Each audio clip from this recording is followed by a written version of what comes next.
Welcome to Impact the World, a podcast from West Park Baptist Church in Knoxville, Tennessee.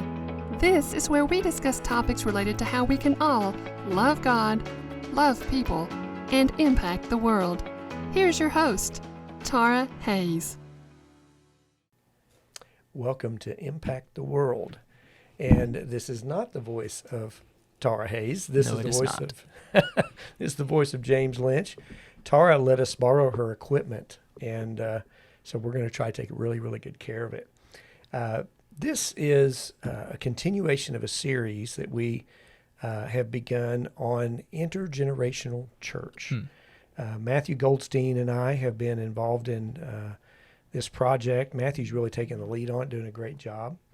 And so what we wanted to do is we wanted to have some conversations about generational issues within the body of Christ, specifically at West Park. And so we have some guests with us today. You may know these folks. One of them is Sue Polson. She's related to our pastor, happens to be his better half. And then we also have Coleen Hebert. And I did I pronounce that correctly? It's all right. I'll let it slide. Okay. It's pronounced Hebert. Hebert. Coleen. See, I'm terrible with French. I'm just awful. It's fine. I'll just call her Coleen. That works, yeah. At least I didn't say Hebert, So anyway, sorry, I'm from East Tennessee. But Colleen's with us, and we are going to talk about generational differences. You may know that Coleen and Sue are not from the same generation. Nope. And so we're going to just have some conversations around those differences between them. And just kind of to open up the conversation, we've been talking about maps this afternoon. And I think in our first conversation, we talked about maps. Now, I personally grew up, whenever we went anywhere, I went into the gas station that we stopped at, which was, they had full service gas stations where they washed your windshield and they checked your oil and all that stuff. And I would go inside, and they always had a bunch of maps there. And whatever state we were in, I had to get a map for that state. That was my collection. And if you've ever seen those maps, now some of you may be too young to remember these. AKA me. Yes, like Matthew. He's never held one in his hand. Okay, I don't know about all that. But these maps took an advanced degree to fold back into place. Pulling them out was fine, but putting them back together was different. But Sue came in today. Tell us what you came in today with. I came in because of a conversation with Matthew last week or the week before that he had never, that he could remember, held a map in his hand to get directions. I brought in my trusty laminated Knoxville map that Sam and I would use to go on visitation when we first came here. Yeah, it's unbelievable. You would walk in a Weigel store, and there would be a full for Knox County, Sevierville, Blount County, and all that laminated map, and that is how you got anywhere. I think the map is taller than me. When she unfolded it took up a lot of space. It did. And then Coleen, we talked about the kind of map you used when you first started driving. Yeah, I've never used a map like that, but I do remember when I was 16, you had to print your directions from Google, and it would print it on a sheet of paper, like step by step of like drive 3 miles and then turn left on this road and then go 1 more mile. And that was it. So if your printer was out of ink, you just couldn't go to your friend's house. And I mean, yeah, that's kind of it. I did get lost in the country once, because once you get those directions wrong, it's really hard to get back on that trail. Yeah. Yeah, I remember growing up, before I drove, my parents would do that. And so I'd be in the passenger seat just holding the piece of paper, trying to tell them where the next exit was or whatever. Probably messed it up all the time, but You always got there. Hey, it is what it is. If Google had a way to change the voice to your voice for your parents, that would be so cool. That would be interesting. I think it would be helpful for us to know, and I know this is like the worst question that anybody could ask. So I'm not going to make James ask it. I'll be the bad guy. You be the bad guy. But can we all state our ages in here just so that the listeners know what we're talking about when we say that you started with MapQuest? So I'll start. I am 22. Should we say like the year we were born to? Sure, because I'm really bad at math. We struggle with that. Okay. I'm 22. So you know what year you were born, but you don't know how old you are? Oh, I know. I know how old I am. I was born in the year 2000, so it makes the math really easy for me. Oh, That's good. Yeah. Okay, I'm 29, and I was born in 1993. Oh, dear. I'm waiting to hear what yours is, 'cause I don't know. I was born in 1957, so that makes me 65. Okay. I was born in 1963. You thought I was older than you, didn't you? I didn't know, but that does make me the oldest person around this table. So I'm 60. I'm 60, but I'm an old soul. But yeah. I have never been called an old soul. Oh, I have. I had siblings much older, so I listened to their music and I dressed the way they dressed and all that stuff. So, yeah. But, yeah, I always hung out with older people. I guess that's why I'm in senior adult ministry. That's right. Yeah. But anyway, yeah. So as we go ahead and kick off, it would be great if you guys could each just share a short little version of your testimony so that people who don't know you guys are able to kind of get a little introduction over the radio waves, the podcast waves. Was that me first? Yeah, All right. you can start. Well, I grew up in church. I actually grew up in South Louisiana until 2018. So I'm a Cajun kid, and I grew up in church and was very involved in all the things, youth ministry, kids ministry. And I really always remember believing in Jesus and like even loving him and wanting to like follow him. But obviously that looked differently as I got older. And whenever I was about 13, I do remember at a church camp making a very clear decision of like, I'm for following Jesus. Like, and I remember my life changed that night of kind of understanding like what Jesus did and kind of the weight of that and the love that he has for us. So I kind of say like at 13 it's like my staple salvation night. But yeah, ever since then it's kind of grown and changed, and I've gone through different things in life that have kind of led to like sanctification or trials and different stuff. And so I was baptized when I was like in elementary school, mostly from fear of hell, I think. So that's why I didn't really count that one. But then I was baptized again after my church leadership had encouraged that whenever, I think it was like 2016 or so, I got baptized again. As an adult when I was like sure it was on the right side of my faith, and really that was way more meaningful doing it then, being older, and I like cried and it was a whole thing. And I'm very thankful for where I'm at now, and I still have a long way to go. So don't we Yeah. all? We all do. We all do. We sure do. yeah. Now, how long have you been at West Park? It will be 2 years in October. Okay, so coming up on the 2-year anniversary. Awesome. Yeah. Well, I guess that brings it to me. To put it very short, I am trying to think of how this is going to come out on a podcast. Trying to be careful, too. I was raised in a church. I never clearly heard the gospel that I can remember. Maybe it was presented, and I didn't have ears to hear, but I never heard it. I went to church. I always believed in God because my parents made sure that we had the Bible story books. We went to church.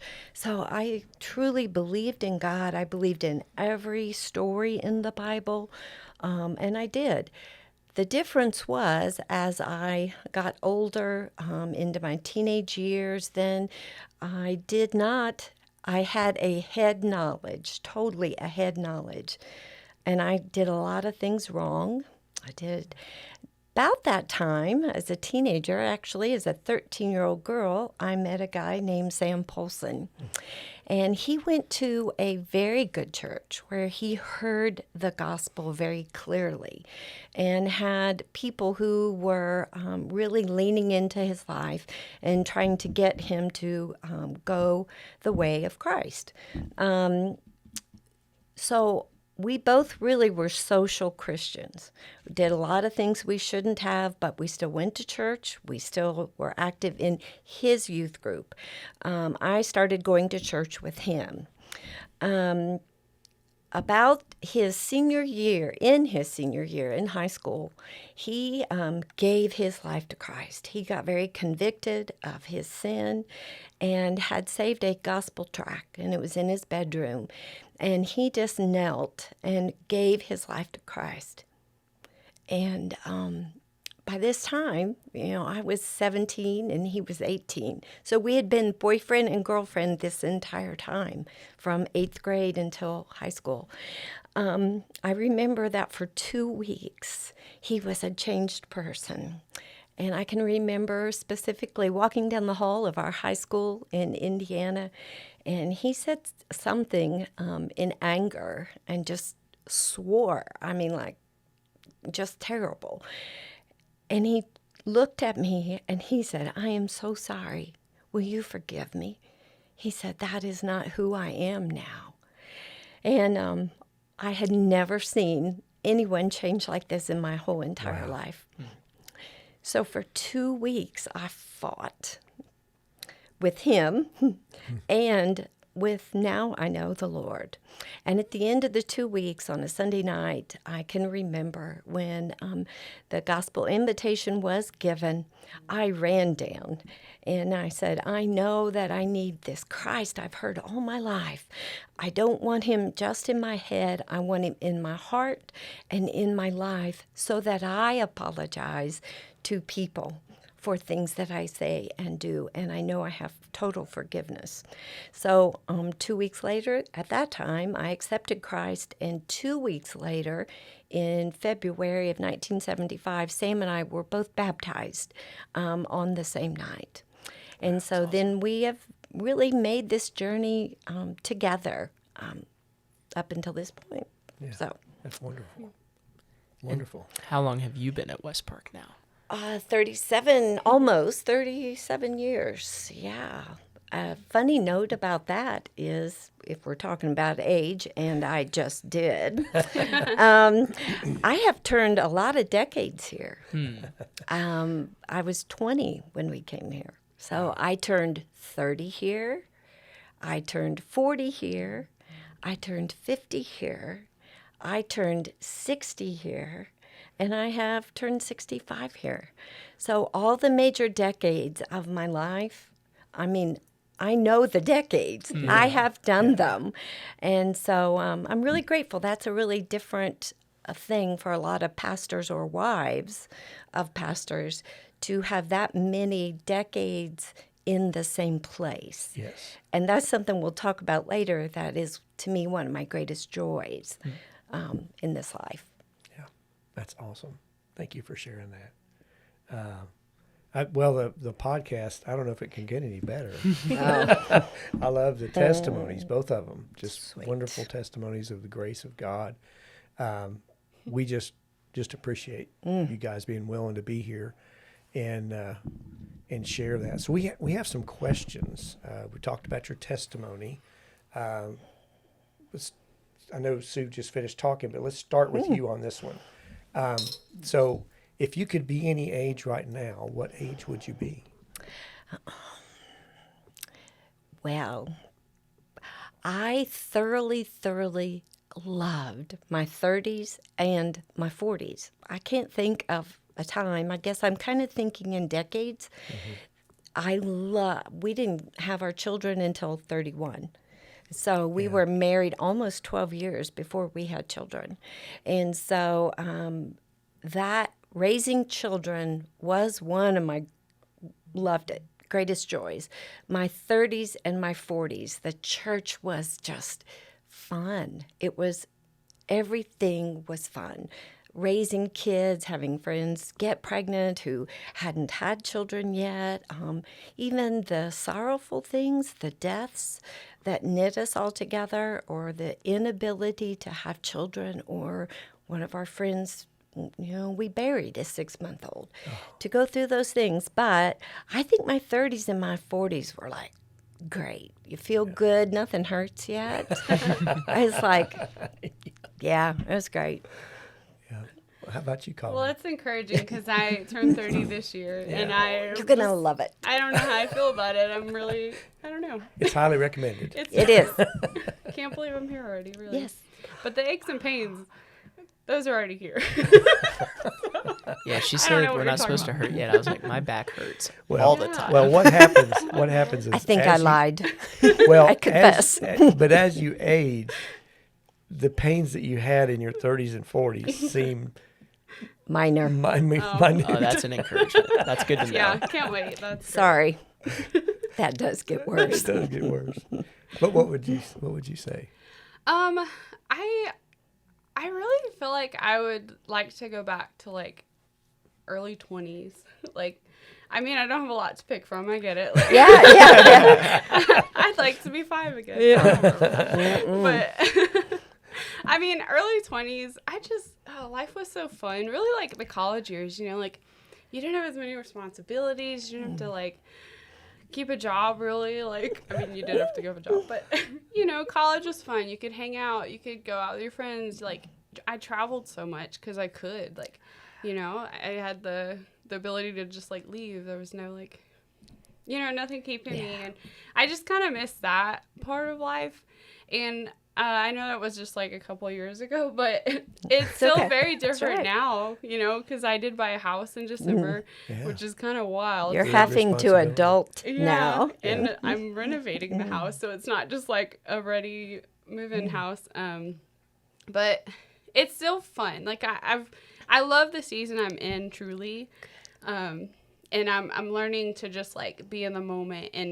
And I think I had this thought like, oh, like the past was so fun, like, and I would get sad of like, oh, like all that's over and I miss it. But then I had the thought of like, I wonder if like in a few years I'll feel that way about where I'm at now.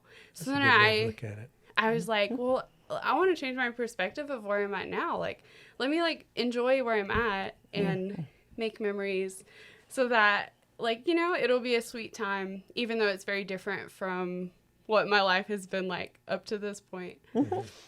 I think that's a great segue into the question of, so what brings you guys joy now? Like, that's looking back into the past, but to be able to appreciate this current season of life that you're in, what would you say that is?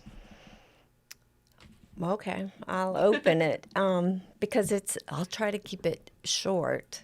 But being in my 60s and having been here a long time, and having children later in life, and just now enjoying grandchildren. One of the joys I think everyone is going to expect me to say is my grandchildren. They do bring me joy, but not my greatest joy. I really had to ponder this before I came. I prayed. I kind of struggled a little bit because a lot of my friends, that is their greatest joy, is their grandchildren. Yeah. And man, it's way different than your children. It is. So I'm going to say my greatest joy is my grandchildren, one of them. The other, my greatest joy, other than my salvation in Jesus Christ, is the gift that he gave me and my husband.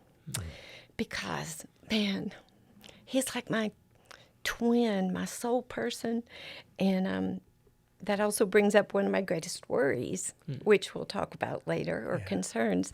But he is, I cannot wait until he walks through that door every single night. The first thing he says, and we have little jingle bells on that door, and every evening when I hear the bells ring, as I raised my kids with those same bells, they always knew Daddy's coming home. And I still feel that way, and I can't wait. And the last thing he does every single morning, he never forgets ever, even if I'm sound asleep and it's 6 a.m. on Tuesday for men's group, he kisses me and tells me he loves me in my sleep. And he is my greatest joy on this earth. No joke. But I have one more other joy that I thought I had to share, because some of it has just happened. Even in Vacation Bible School this week, one of the greatest joys that I have every week is seeing kids over the past 37 years who were 9 years old now, preaching and teaching. And now their children are leading and being baptized and coming to Christ and volunteering. I remember when Matthew was little, was just a young little guy.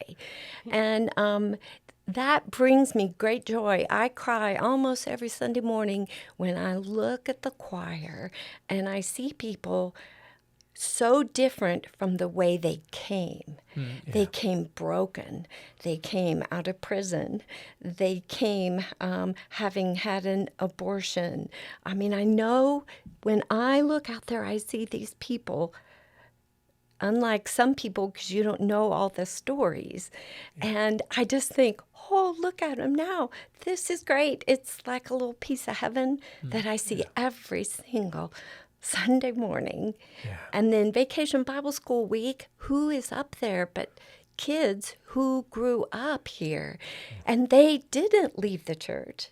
They have stayed and accepted Christ and are speaking into the next generation. That is a great joy in my life that I hope I will never get over.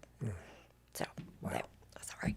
That's wonderful. Kind of took a while. No, that's great. That's really It's good. worth it. It's a lot to unpack at this age. You got a whole lot to unpack. What about you, Colleen? Man, I'm thinking, I don't know if I have anything that cool, because I mean, do. Your house. You do. well, I know, but you do. it's funny because I really am in like such a unique season, even just for myself. Like, I've never been in a season like this before where I'm flipping a house, like, or I guess I'm not selling it. I'm staying there forever, but I am redoing the house, and Totally. so like, besides my salvation in the Lord Jesus, obviously, you know, joy for me is like someone giving me a free meal. I'm not gonna lie, like that gives me so much joy, because it's so good and it's so helpful, and like, you know, meals aren't consistent right now because of the house, and so I mean, that's just something simple, but also really on a more serious note, like I really have found a lot of joy here at West Park, like truly, kind of to bounce off of like what Sue said.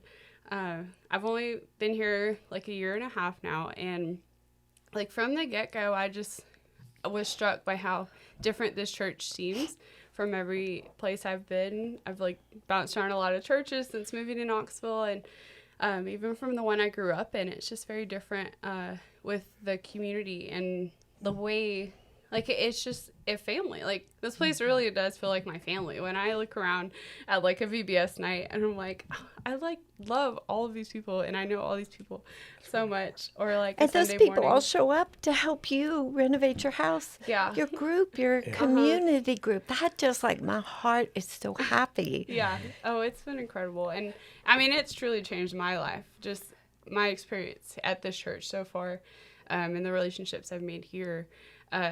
It's just really great. So really, I just get joy from this church. I don't know. Yeah. That's like pretty broad, but I truly love just being here and being involved here.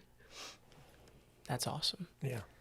Sue, you said in your response that, you know, your love for Sam brings up also, you know, the greatest worries in this season. So as we're kind of unpacking what life is like at each of your guys' ages, can you touch on the opposite of the joy and talk about, you know, what are the things causing you guys concern and worry that you're having to take to Jesus on a regular basis?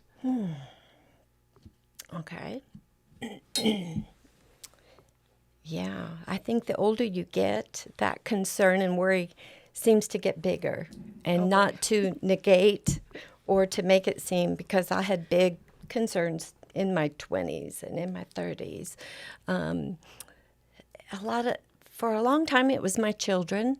I just wanted my children to really, all I ever wanted, I wanted them to love Jesus and love people. Yeah. And really, that was it, And it's still my desire for my 3 children is to love Jesus with all their hearts and then to love people so that then they will see the love of Christ.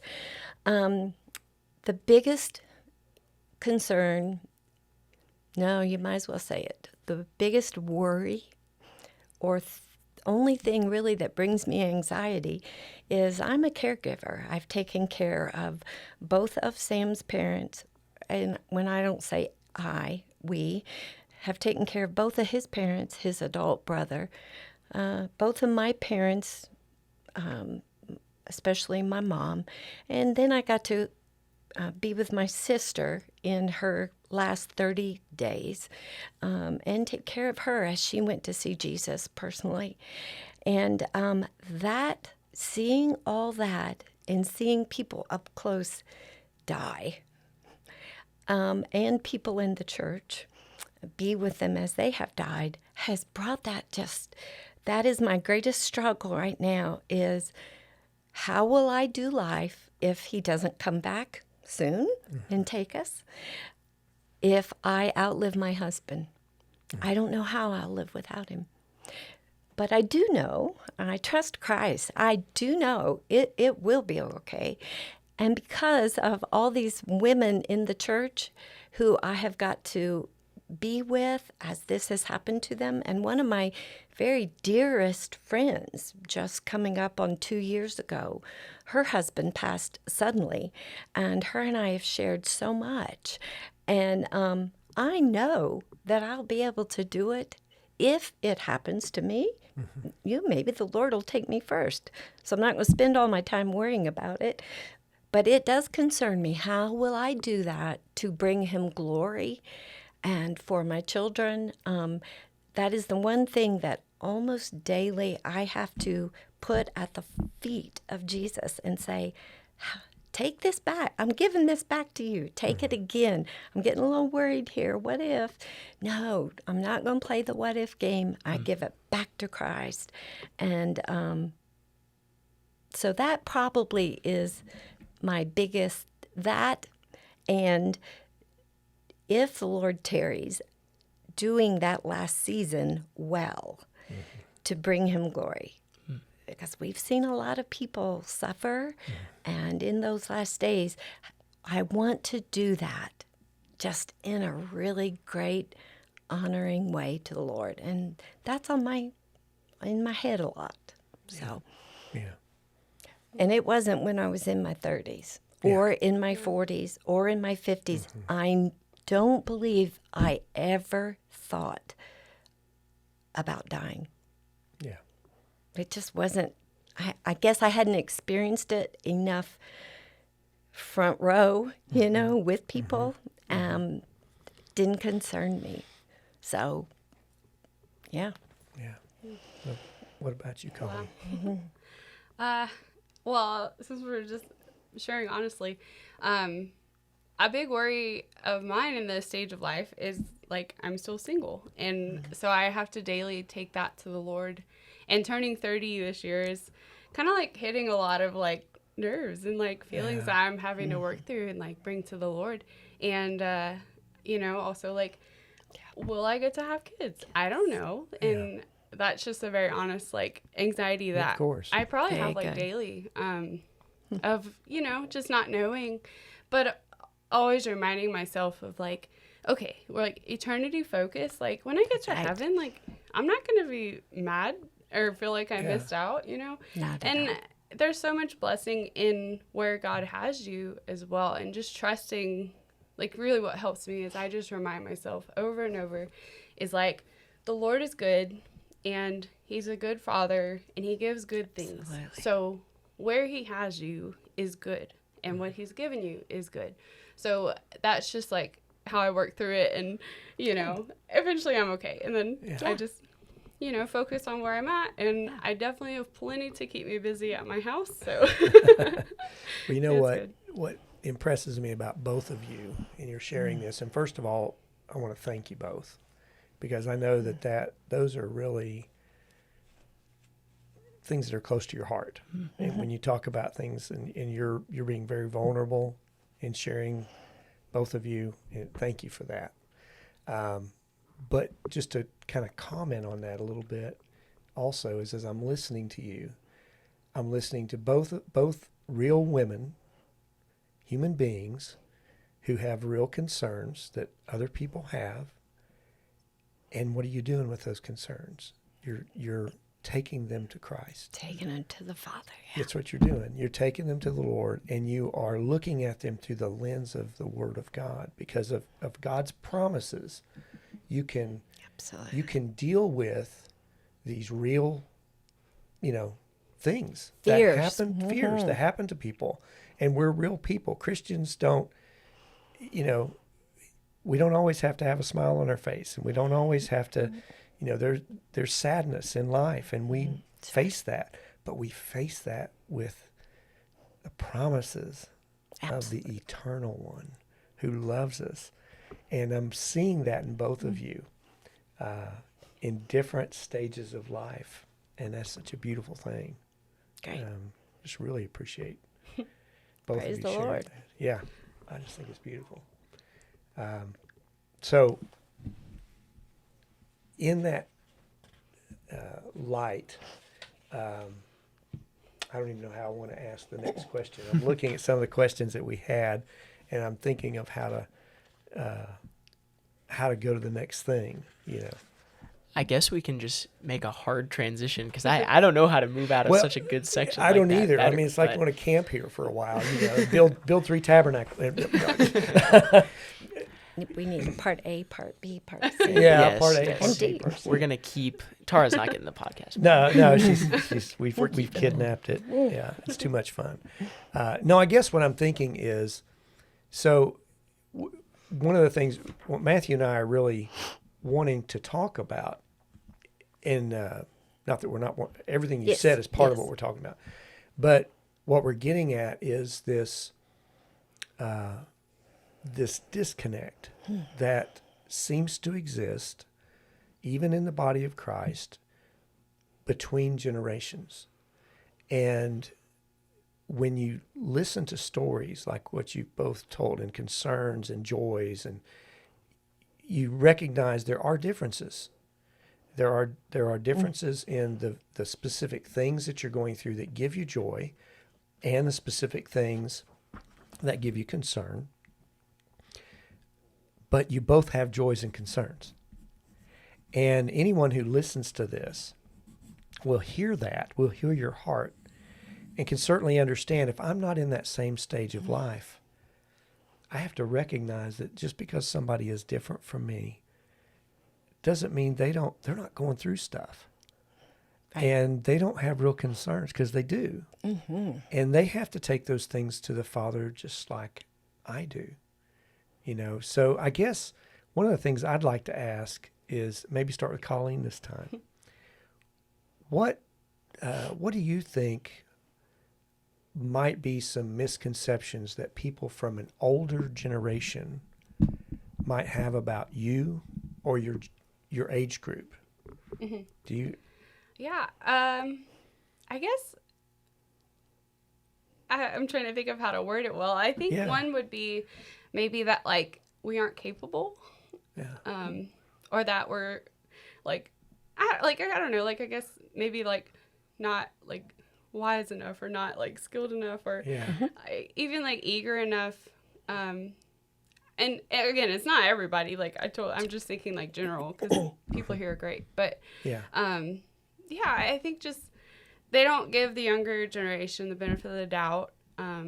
It's just you're the reason everything's terrible in our world. But, we are capable, and we have energy, and we have ideas, and we have the passion, and, we want to help. But it's the generations ahead of us that kind of give us the open doors to do that, and to encourage us. We want to be taught. We want to be led and given opportunities. So that's just kind of the first one I think of. Yeah, I think it's great. Thank you. Very much. Yeah. What about you, Sue? Well, first of all, just say I hate stereotypes. Yes. Yeah. Because when I look at you and all, like, getting ready to turn 30, I think that's the age we were when we came, and people trusted us. So I always try to do that. I hate looking at someone and going, oh, because they're that generation, Right. I don't do that. I really do. And there are very few things I hate, and it's that. So in the same voice, I would say, I hate it when people look at me and say, you're in your 60s. Move over or get out of the way. Yeah. I love to be a lifelong learner. And I have so enjoyed the last 2 weeks sitting with Matthew. I love it when I get to interact with you, Coleen, with others. I get energized by it, by their music, the way they approach things. I love to get a new watch or find a new way of doing something. Yeah. So I think I don't want to put people in a certain little category, but I also want to say, don't do that to me, to us either, you know, especially in the church. Yeah. Right. That makes sense. Yeah. Because it's great. It's great to be. I love. Just the other night, we were with a whole group of, like, they were in their 20s, some not 20 yet, in their 20s, as we all gathered in the hub to pray over one who was going out and going to Togo or something, and just to be with them and to see how they did it. That is one thing. I was not like that in my 20s, and I wish I was. I did not have the deep friendships like that. I envied them. Some of them were 17, 18, 19, and 20 years old, had their arms around each other, praying for each other, but goofing up and sitting on top of the furniture. Yeah, it was great. We came away energized and grateful for those young people in our church. Yeah, it's exciting to watch that. Yeah, it sounds like a big thing is that the younger generations bring a lot of that energy and life back into a church body over time, as some of those older generations have lived through these seasons over and over again. Yes. Yeah. One thing I'm curious about is, I'm super big on discipleship. You know, that's one of my passions, and just seeing people be discipled. What has your guys' experience been, just personally, with, have you had that kind of relationship with older believers in your life? And if so, what was that like? Yeah, I'll start. I've never had this many older generation influences in my life than I have gotten at West Park. Yes. Sue is dancing. I am I'm feeling dancing in like my high-fiving chair. everybody. Yes, this pastor's wife does dance. So funny. Yeah, I just didn't really grow up around, like, a huge like older population. All of my grandparents died before I was born, and there just there weren't older people really, like, in that generation, you know, like you guys. And then the church I grew up at was very young, lots of young families, and there definitely were some, but it just wasn't, like, maybe it wasn't my priority because I was a kid, but I don't know. You know, in West Park, I truly love that, and that's what I was looking for. Whenever I was looking for a church home to settle in Knoxville, I was looking for a lot of older people, because I was like, I need this in my life. I've never had it, but, like, I just want so bad that wisdom and that, like, encouragement of people that have already been through what I'm going through. Like, why struggle when I can learn from somebody who's already figured out how to do it? Great. So I love that about our church. That's wonderful. Wow, That great. is very wise. That is great. That is great. Well, my answer is not going to be that good. I'm just going to tell you. I was hoping you would skip that. But you didn't for a reason, because I have never been discipled, ever. That was one of the reasons I did not want to be a pastor's wife, because I thought I never really met one I liked, or one that ever took the time to talk to me, or I didn't. No one ever discipled me. My husband has. And then, of course, coming with the church before, it was a great church, but no woman. I was put into a leadership role. I just had to do it myself. Nobody ever did it there. And I can remember 37 years ago when we came here, there wasn't a ladies' Bible study, and we needed to start one. And I just kept him-hawing around, and finally my husband said, if you do not start this, honey, I'm going to ask this other lady, so a godly lady, I'm going to ask her to start it. And I thought, uh-oh. The first Bible study I ever led was as a pastor's wife in this church. Yeah. And I failed miserably. I can remember who was there. I can remember running to the bathroom and just bawling my head off. And I can remember looking and hearing the door open. And there were about 15 pairs of little feet out there to get me back out and say, let's do a do-over next week. I'm like, oh, are you kidding? I would love that. I had to do a do-over because nobody had ever taught me how to lead a Bible study or how to disciple. I had not been taught that. So to tell you that, nothing energizes me. I love it now that, especially with the new training program, training center. Good plug. It was life-changing the past year to go through it for 9 months of intense now discipleship. I was the oldest person in there, so I had someone from almost every generation. And it was one of the highlights of my life so far. That last 9 months. And Coleen was part of that she was in one of the groups. And so discipleship is important, but even if you haven't been discipled, don't sit back and say, oh, wham, not me. Do it. Yeah. Just get in there and learn and ask someone to help you, because then the greatest joy, that's how I've learned.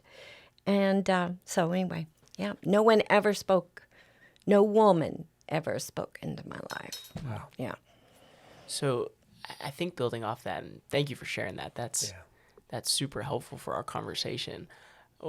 I want each of you guys to have a moment to be able to talk to, your respective generations that you are kind of speaking on behalf of today, and say, on that subject of discipleship, Coleen, what would you have to say to the women in their 20s and the people in their 20s and 30s and just kind of around that age range as they're looking at, what discipleship looks like for them?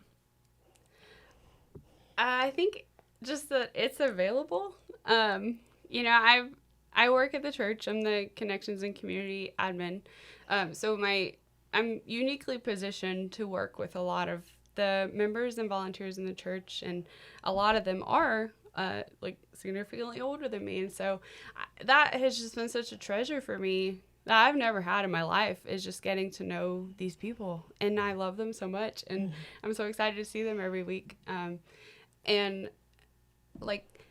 that's so important. But also I've seen they want to get to know us too. And so the people in my generation recognize that that's a gift from the Lord to have older people to offer wisdom and guidance and encouragement.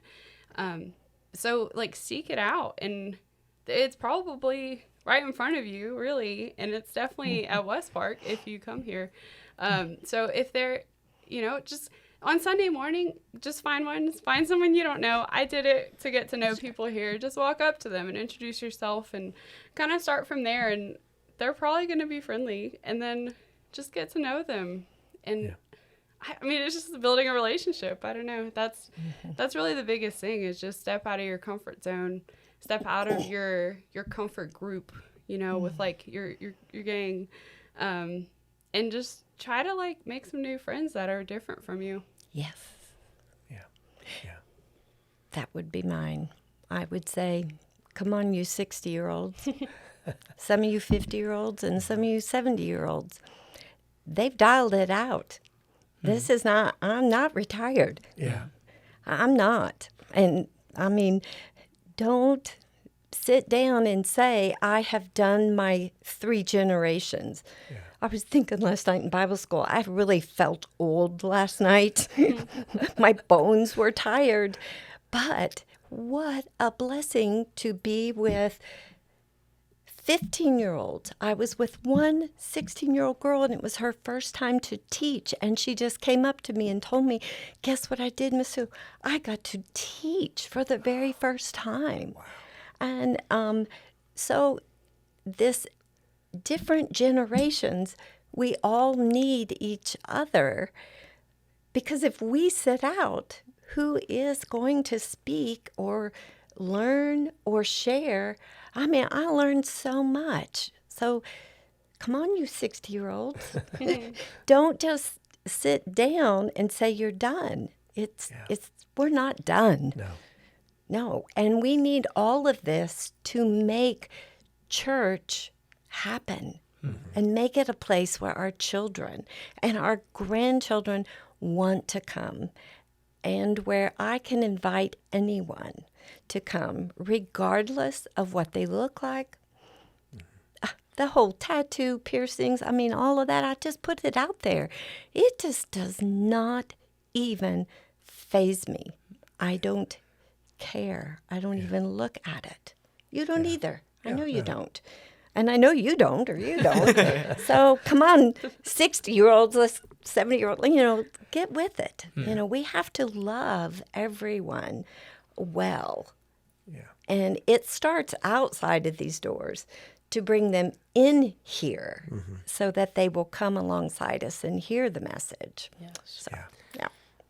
Well, amen. I wish we did not have to wrap up. I wish we didn't, but we are unfortunately out of time. We're just going to have to keep doing this every week. Yes. It's been a great conversation. Yeah. Sue, Coleen, thank you guys so much for your honesty and vulnerability and your wisdom. I think there's been so much good stuff that's come from this, and I hope that we can all see this as just the beginning of a long dialogue. Yes. If you were interested in either of Sue or Colleen's stories, or even mine or James, and you want to keep talking about this, keep talking about this. Come find us, seek us out. We would love to help just keep the conversation going, and all of us would love to help, in this getting people discipled and helping people build these relationships across generations, because we see that as so important. Absolutely. Yeah. Come join my group. Yeah. I'm going to do it again in September in the training center. I've got room. There we go. It's a little past sign update. It's a little past sign update. I think he would allow it, yeah. Well, so come on. You might have a little pull. Not with Jake. That's like, wow. Yeah, but he works for Sam. Yeah, so. But come on. I mean, join us. Make that call. Yeah. Absolutely. One of the best things that you could do would be to apply for the training program. Yeah. We think that that's just such an awesome opportunity for this discipleship. Well, thank you all for listening, and we'll be with you next time. Thank you for listening to Impact the World. To find out more about West Park Baptist Church in Knoxville, Tennessee, visit westparkbaptist.org.